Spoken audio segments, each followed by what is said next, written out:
Good morning, children. Welcome to the English class.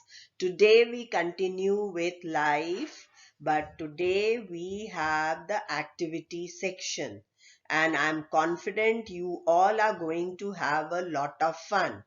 Do you know what we have in activity today? We have tongue twisters. So let's get started.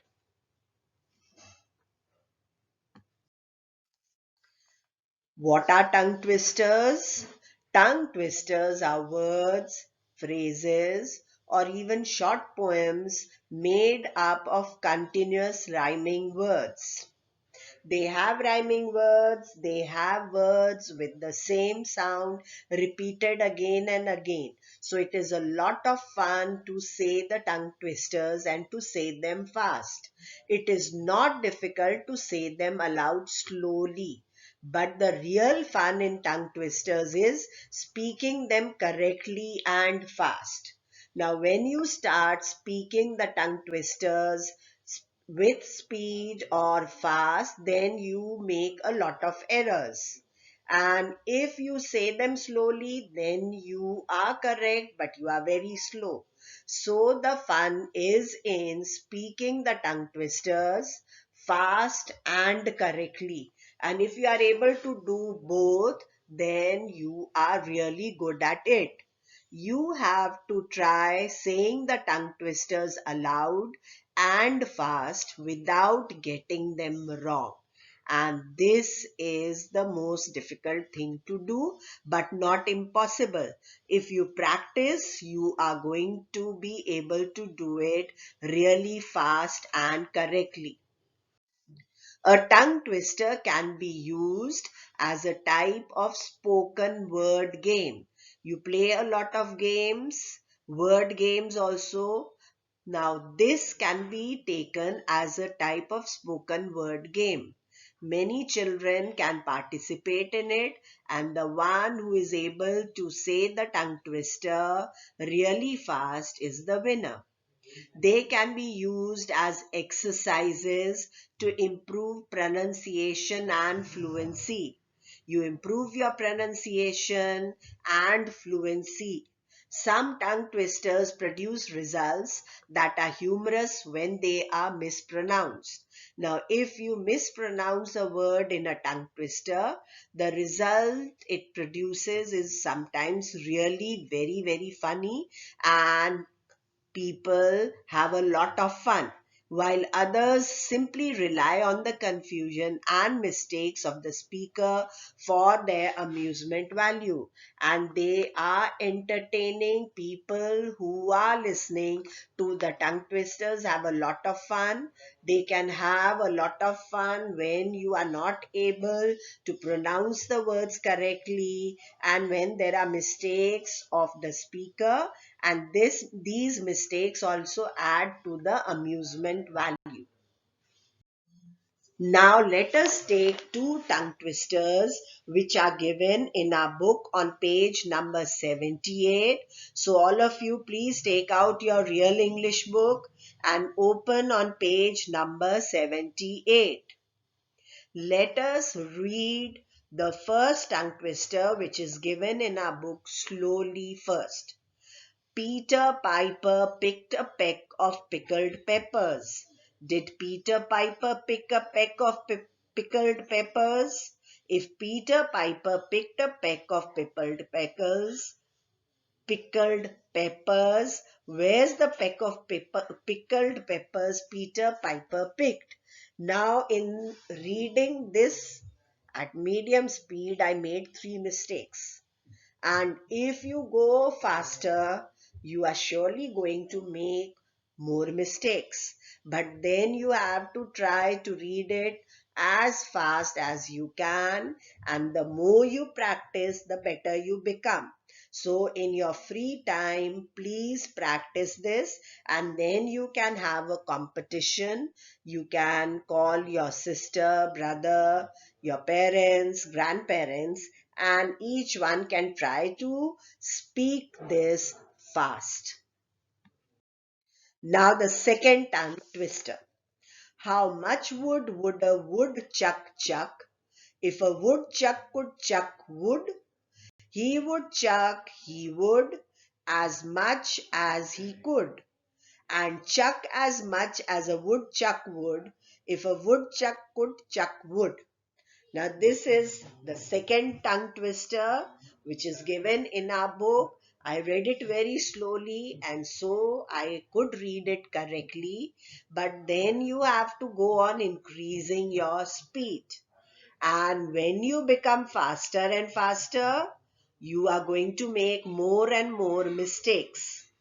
And later on, after a lot of practice, you will be able to say it really fast and without mistakes. And the fastest person or the fastest participant is going to be the winner. Now, how to learn to say a tongue twister? There are a few tips which you must keep in mind if you want to really say the tongue twisters successfully and fast. First, you find the tongue twister you want to say successfully. If you get it in a book or you get from the net, you just first find a tongue twister. Then write this down on a piece of paper and read it 5 times to yourself. You can read it 5 times slowly at a speed you are comfortable at to yourself. Look at it and say at normal speed, whispering 5 times. So, first time you are saying to yourself, so you are saying it in your mind.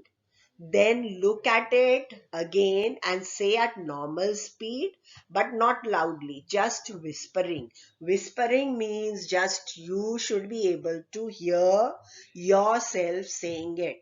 So the third step is to say it at normal speed, whispering, and this again 5 times.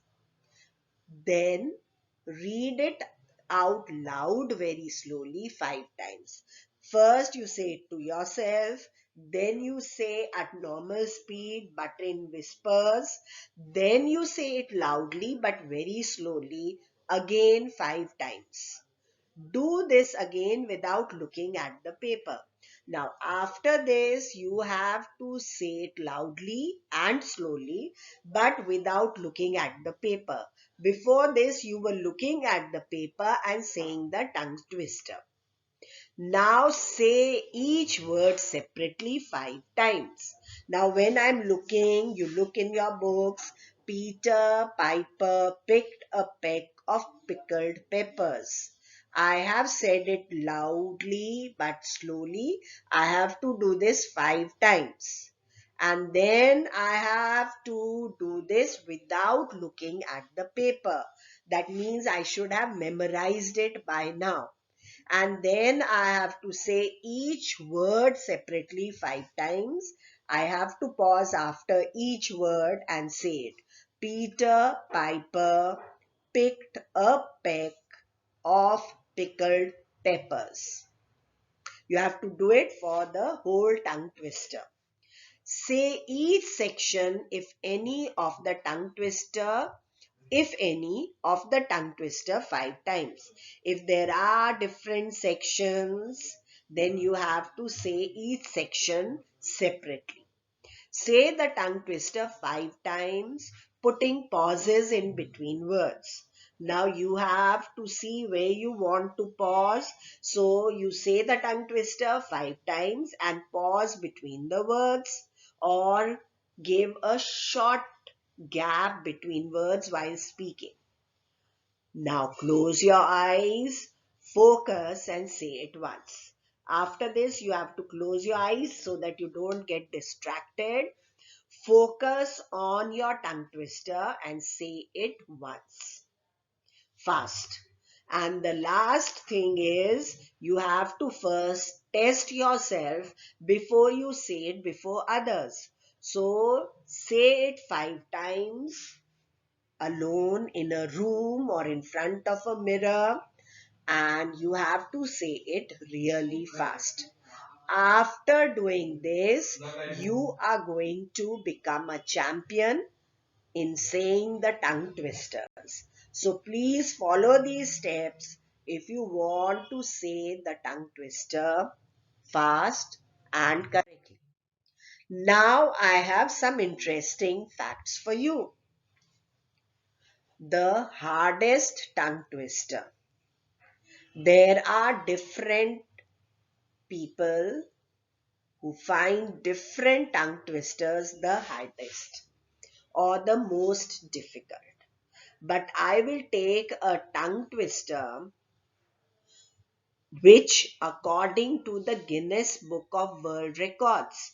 Now, Guinness Book is the a very, very important and popular book of world records. And this book finds one tongue twister to be the hardest to say in the world.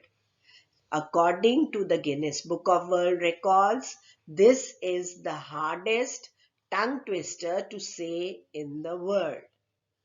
Now, it is not hard or difficult if you say it slowly, but it has lots of s and sh sounds together. So it is the hardest tongue twister in the world, but it is not impossible to say. Try saying it really fast. Now, which tongue twister is this?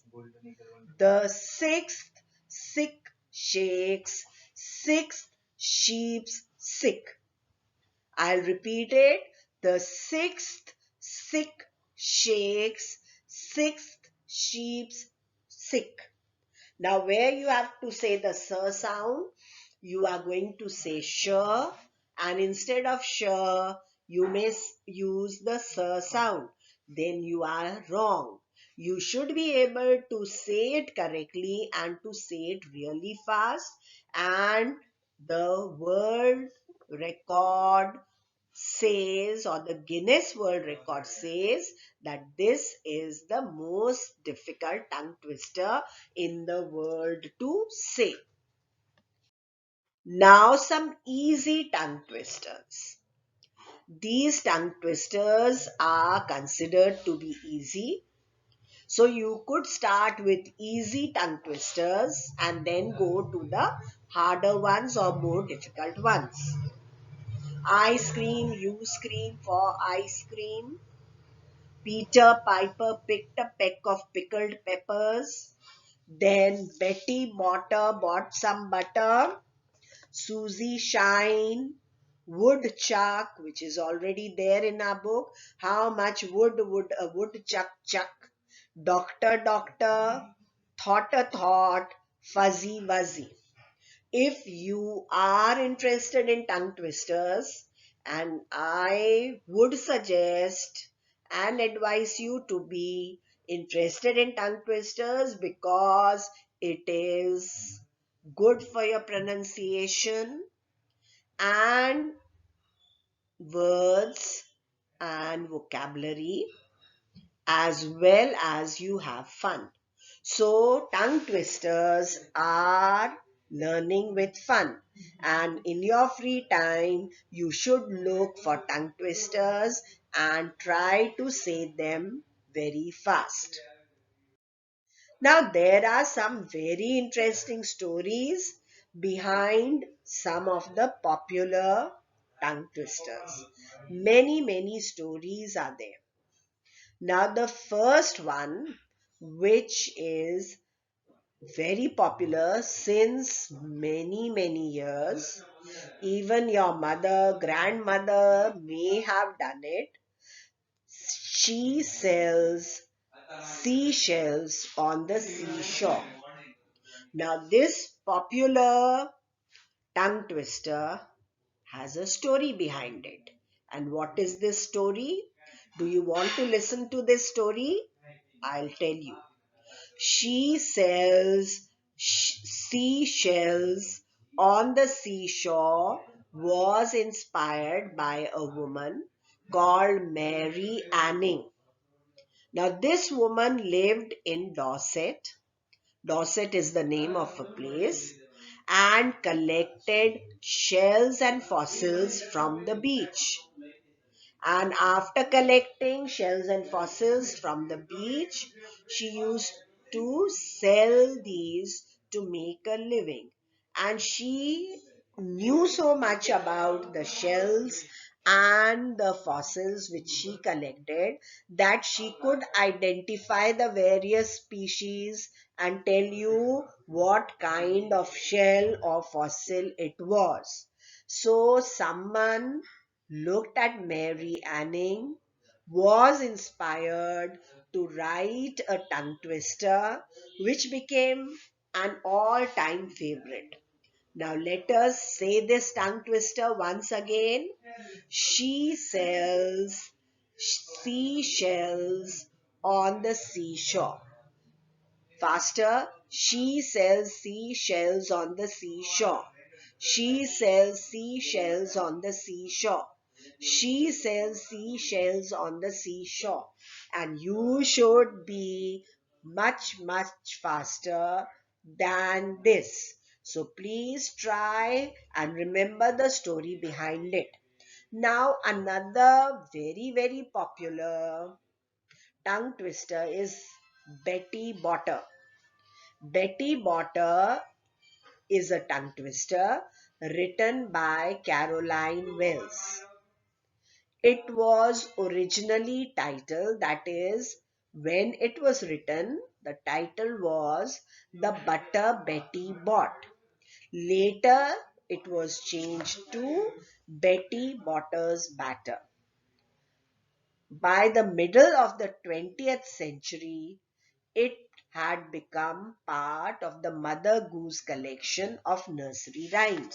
So this tongue twister became so famous that they included it in the Mother Goose collection of nursery rhymes and became very, very popular. Now I'll read this tongue twister for you slowly, and please listen to it, and you can learn it to say it faster. Betty Botter's batter. Betty bought bat.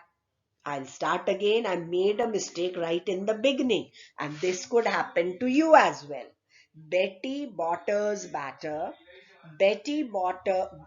Bought some butter, but she said the butter's bitter. If you put it in my batter, it will make my batter bitter. But a bit of better butter, that would make my batter better. So she bought a bit of butter better than her butter bit.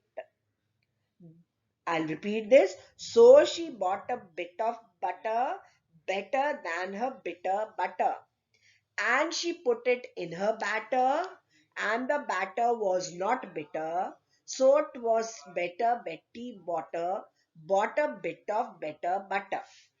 Now this one, if you type, or you'll get it on net, and many books of tongue twisters also have it. Now there are such interesting stories behind many tongue twisters. If you are the one who is interested in tongue twisters, which is fun as well as a great learning experience, please look for at least 5 tongue twisters which I have not mentioned and are not mentioned in your textbook. I don't want anyone writing Peter Piper or Woodchuck Chuck and then say I have found 5. You should try to find 5 new ones and then practice saying them very fast, faster than your friends and faster than your family members. And please write these 5 tongue twisters, at least 5. Last year, there were children when I told them to find 5 new tongue twisters, they found more than 10 or maybe more than 15 and wrote them down in their study books. So please find 5 tongue twisters and you should write them in your study book if you want to memorize or learn speaking them. But then I want everyone to write it. If you have an A4 size paper or a project paper, please write it beautifully, and then you can put it on a cupboard or maybe on your table, and then learn those. I'll ask you to show to the class in live class, and ma'am is also going to ask you to show your tongue twisters written beautifully. Now, tongue twisters are important, but how you present them is as important. So please write them in a good handwriting. You can use a sketch pen. You can use colored pencils. You could draw a beautiful border, or you could draw or paste, even paste a border, or maybe take some stickers and paste them. So everyone has to get 5 tongue twisters from a book or from the net. Learn these tongue twisters and write them beautifully, or you could write them beautifully and then learn.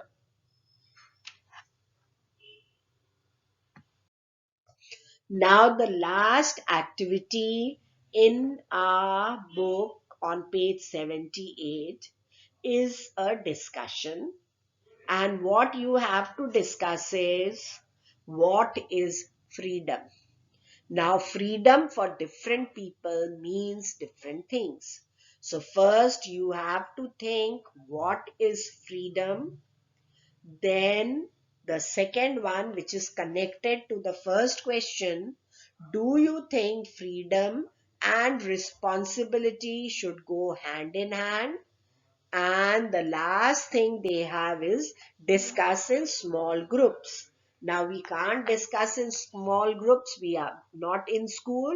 So what you have to do is, you have to do it as individual work. First, you have to think what is freedom. Then you have to think, is it right to do whatever you like? First, please think of freedom. If you want, you can look up the meaning in the dictionary and write the meaning of freedom. But you don't have to stop at that. After you have written the meaning of freedom, you must think on your own what freedom means to you and what is freedom according to you. So you have to really think, you have to use your brains. The second one is it right to do whatever you like? Now, there are children, they feel that they should be allowed by their parents, by their teachers, to do whatever you like.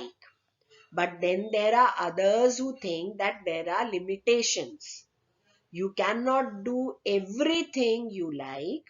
You can do many things you like, but then you may have to give up or not do some things you like because it is not right.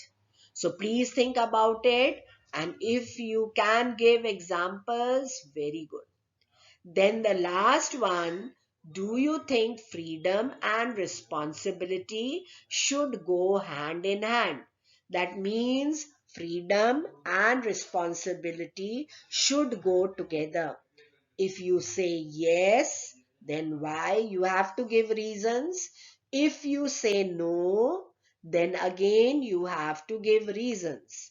Now, like tongue twisters, I told you to write on an A4 size paper or project paper. But first, you can just write them down in your study book so that you can learn these properly. Now, this is an exercise. What is freedom? You can just write it in your study book or in your rough book. Now, what you have to think is, first, what is freedom? then is it right to do whatever you like? And if you don't know, in the third one, if you don't know the meaning of freedom and responsibility, please use a dictionary and find both the meanings. I'll tell you, freedom means to do what you like, and you don't have anyone to stop you. And but responsibility means that you have to think whether it is right or wrong, whether you should do it or not, and whether it is going to be harmful or beneficial to others, and then do it. Now, I may like to do something, create a very, very loud noise, maybe play music at a very, very loud volume. I'm free to do it in my home. But then someone is not well in my neighborhood, and this person is going to be disturbed by my playing loud music. So it is my responsibility to think about him and not to play so loud that this person gets disturbed. I can listen to music, but I can listen to it at a low volume, soft music. So please think about these three. We are not going to discuss it in the groups because we are not meeting in the school. So just think on your own. If you wish, you can call or your friends or discuss it with your brother, sister, parents, and then write these three as a paragraph. Please don't write it as question and answer. First, you can just start what is freedom. The title you can give what is freedom. If you want that you should give a different title, you can give like freedom versus responsibility, or freedom should go hand in hand with responsibility. You can change the title. Then you start with a definition of freedom or an explanation of freedom in your own words. Then continue and tell everyone whether it is right to do whatever you like or there should be some limitations. And lastly, please conclude by telling us whether freedom and responsibility should go together, whether you should have responsibility as well as freedom. And if you say no, then also give a reason. If you say yes, then also give a reason. And please write at least one page of your notebook. You can end it very, very nicely with one concluding sentence. You can make three paragraphs. It will be like an essay or an article. And the first one about what is freedom, the middle one, is it right to do whatever you like, and the third one, freedom and responsibility, or freedom versus responsibility. Please look at ERP prep section. After watching this video, the prep I'm going to give in the ERP prep section, then please do it and submit it on time. Thank you, children. Have a nice day till we meet again with another interesting topic. Thank you.